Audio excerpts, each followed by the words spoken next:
તારીખ 17/2/2026 માઘ અમાસે ગ્રહણ થઈ ગયું.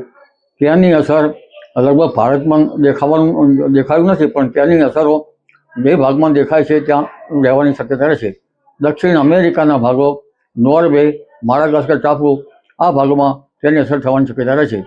ત્યાંના માધાતાઓ ઉપર તેની અસર થવાની શક્યતા રહે. જ્યારે બીજું ગ્રહણ તારીખ 3 માર્ચમાં થવાનું છે. 3 માર્ચના ગ્રહણની અસર ભારતમાં દેખાવાનું છે.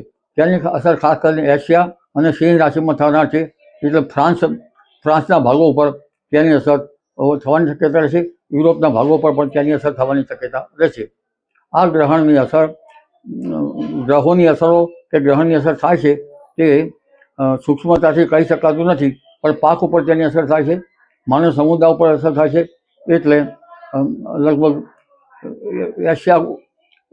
એશિયાના ભાગો, રશિયાના ભાગો અને યુરોપના ભાગોમાં કંઈક ને કંઈક ગડબડો ચાલ્યા કરશે. અને આ ગ્રહણની અસરો લગભગ વૃષભ રાશિના ભાગોમાં, કંઈક છે આરબ કન્ટ્રીમાં કંઈક અંશે થઈ શકે, પણ ખાસ અસર દક્ષિણ અમેરિકાના ભાગો અને યુરોપના ભાગમાં વધુ થવાની શક્યતા રહેશે.